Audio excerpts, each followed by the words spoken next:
بسم اللہ الرحمن الرحیم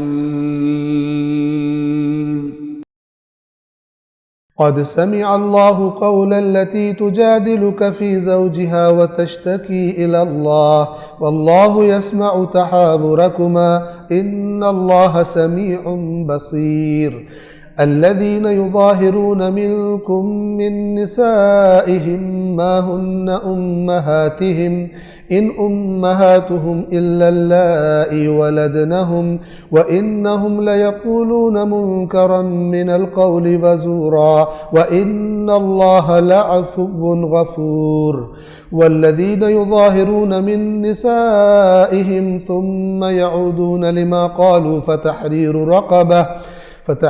رقبة من قبل أن يتماسا ذلكم توعظون به والله بما تعملون خبير فمن لم يجد فصيام شهرين متتابعين من قبل أن يتماسا فمن لم يستطع فإطعام 60 مسكينا ذلك لتؤمنوا بالله ورسوله وتلك حدود الله وللكافرين عذاب علیم۔ سورہ مجادلہ کے ترجمے کا آغاز بنام خدائے رحمان و رحیم۔ بے شک اللہ نے اس عورت کی بات سن لی جو آپ سے اپنے شوہر کے بارے میں تکرار کر رہی تھی اور اللہ کے آگے شکایت کر رہی تھی، اور اللہ آپ دونوں کی گفتگو سن رہا تھا۔ اللہ یقیناً بڑا سننے والا دیکھنے والا ہے۔ ایک عورت آئی، عربوں میں ایک رسم تھی زمانہ جاہلیت میں کہ انہوں نے طلاق کا ایک طریقہ یہ بنایا ہوا تھا کہ جو شوہر ہے وہ اپنی بیوی سے کہتا تھا انتی علیہ کا ظہر امی، تو میرے لیے ایسے ہو گئی جیسے میری ماں ہے۔ تو یہ طلاق ایسی ہوتی تھی، اتنی بری یہ طلاق تھی کہ وہ عورت کو طلاق بھی ہو گئی، اور جو اس عورت جس کو یہ طلاق ہوئی ہے وہ آگے شادی بھی نہیں کر سکتی۔ اتنا ڈینجرس قسم کا ظلم یہ خواتین پر کرتے تھے۔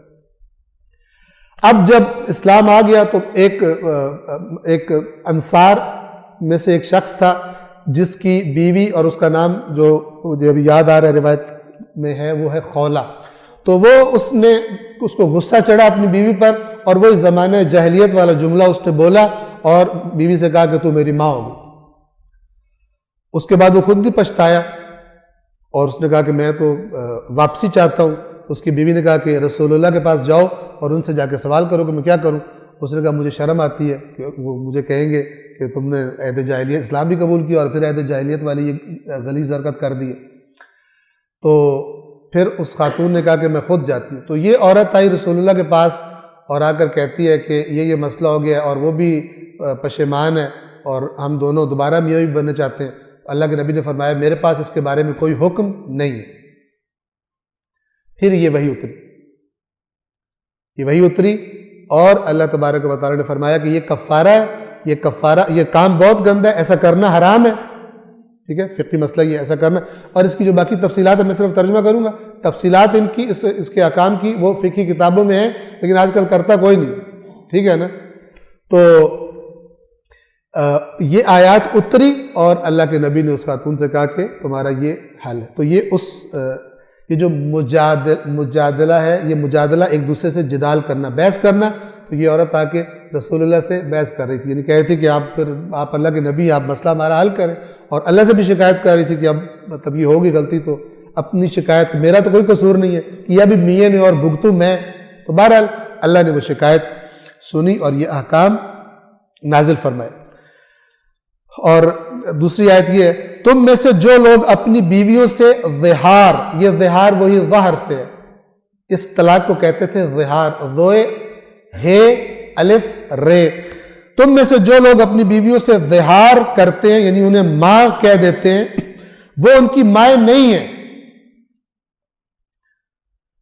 ان کی مائیں تو صرف وہی ہیں جنہوں نے انہیں جنا ہے، اور بلا شبہ یہ لوگ ناپسندیدہ باتیں کرتے ہیں۔ یہ کون سی ہے؟ یہ وہ جو خونی رشتے سے، صلبی رشتے سے ماں بنتی ہے، جس کے رحم سے انسان پیدا ہوتا ہے۔ کہنے سے ماں نہیں بنتا۔ البتہ اللہ نے رسول اللہ کی بیویوں کو کہا ہے کہ مومنوں کی مائیں۔ النبی اولا بالمؤمنین من انفسہم وازواجہ امہاتہم، نبی مومنوں کی جانوں پر ان سے زیادہ حق رکھتا ہے، اولا ہے، اختیار رکھتا ہے، اور اس کی بیویاں مومنوں کی مائیں، لہذا رسول اللہ کی ازواج کو امہات المؤمنین کہا جاتا ہے۔ تو یہاں جس کا انکار ہو رہا وہ یہ ہے کہ تم کسی کو کہہ دو ماں تو تمہاری ماں ہو جائے گی، ہاں جس کو اللہ نے کہا ہے پھر وہ ماں کہلائے گی، ورنہ ماں کون سی ہے؟ وہ ماں کے جس کے شکم سے انسان پیدا ہوتا ہے۔ اور اللہ کے ان کی مائیں تو صرف وہی ہیں جنہوں نے انہیں جنا، اور بلا شبہ یہ لوگ تو ناپسندیدہ باتیں کرتے ہیں اور جھوٹ بولتے ہیں، اور اللہ یقیناً بڑا درگزر کرنے والا، مغفرت کرنے والا، یعنی کوئی پلٹ آئے غلطی کر کے تو خدا کے دروازے کھلے ہیں۔ اور جو لوگ اپنی بیویوں سے ظہار کریں، یعنی یہ حرکت کریں، پھر اپنے قول سے پلٹ جائیں، یعنی ندامت ہو جائے ان کو، انہیں باہمی مقاربت سے پہلے ایک غلام کو آزاد کرنا ہے، یہ کفارہ ہے اس کا، یعنی اس کے بعد میاں اور بیوی کی قربت سے پہلے کیا ہے؟ کفارہ ادا کرنا پڑے گا۔ اس طرح تمہیں نصیحت کی جاتی ہے، یعنی تاکہ یہ جرمانہ عبرت ہو کہ بار بار نہ وہ فیشن بنا لے، کہ وہ کھیل بنا لے، ایک دن غصہ ہے پھر کہا تو میری ماں ہے، پھر ریٹرن ہو گیا پھر کہا میری ماں ہے۔ ایک غلام آزاد کرنا ہے، اس طرح تمہیں نصیحت کی جاتی ہے، اور جو کچھ تم کرتے ہو اللہ اس سے خوب باخبر ہے۔ پس جسے غلام نہ ملے، جو غلام نہ پائے، وہ قرب کرنے سے پہلے متواتر 2 مہینے روزے رکھے، اور جو ایسا بھی نہ کر سکے وہ 60 مسکینوں کو کھانا کھلائے۔ یہ اس لیے ہے کہ تم اللہ اور اس کے رسول پر ایمان رکھو، یعنی ان کی باتیں مانو، یہ عبرت ہو جائے تمہارے لیے، تھوڑی سی سزا ہو جائے تمہارے لیے، تاکہ تم اس بات کو بار بار ریپیٹ نہ کرو۔ بس یہ کفارہ دینا یہ تمہاری نصیحت کا باعث بھی بنے گا اور تمہارے ایمان میں اضافے کا باعث بھی بنے گا۔ ظاہر ہے تم اللہ کی بات مان کے کفارہ دے رہے ہو تو یہ اللہ کی بات ماننے کے جذبے کو تمہارے اندر زیادہ کر دے گی۔ یہ اللہ کی مقرر کردہ حدیں ہیں، حدود ہیں، اور کفار کے لیے دردناک عذاب ہے۔ توجہ فرمائیے، یہاں کفار کون؟ یہ کافروں کے لیے نہیں آیت نازل ہوئی، وہ کافر جنہوں نے اسلام قبول نہیں کیا تھا، یہ تو ہے ہی مسلمانوں کی بات ہو رہی ہے۔ کہا یہ اللہ کی حدود ہیں، وَلِلْكَافِرِينَ عَذَابٌ عَلِيمٌ۔ یہ کفر کون سا ہے؟ جانتے بوجھتے بات نہ ماننا، اللہ کی حد کو کراس کر دیں، ٹھیک ہے نا؟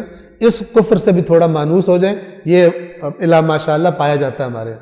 جانتے بوجھتے ہوئے خدا کی نافرمانی کرنا، اسے کہتے ہیں کفر عملی، اور اس کی تاثیر ہوتی ہے انسان کے ایمان کو خراب کرنے میں، اور جو اس کفر میں آگے بڑھتے جاتے ہیں خدا کی نافرمانیوں میں، عین ممکن ہے، روایات اہل بیت بڑا کلیئر بیان کرتی ہیں اس کو، کہ کتنے ہی لوگ ایسے ہیں کہ مومن کہتے ہیں یہ مومن، خدا کے ہاں وہ کافر ہے۔ یہ اصول کافی کتاب الایمان والکفر میں یہ بڑی واضح روایات موجود ہے، کیونکہ مومنوں سے کہا گیا جو ظاہری طور پر کلمہ پڑھا ہوا جس نے اور عقائد اپنے کا اظہار کرتا ہے تمہارے لیے وہ مومن ہے، لیکن امام نے فرمایا کہ کتنے زیادہ ہیں کہ جن کے مومن، باقی مومن ان کے ایمان کی گواہی دیتے ہیں، وَهُوَ عِنْدَ اللَّهِ كَافِرٌ، اور وہ اللہ کے ہاں کافر ہے، کیونکہ اللہ علیم بذات الصدور، یعلم خائنۃ الاعین وما تخفی الصدور، آنکھوں کی خیانت جان لیتا ہے، اور جس کو سینے چھپاتے ہیں وہ بھی اس کو علم ہے۔ صدق اللہ العلی العظیم۔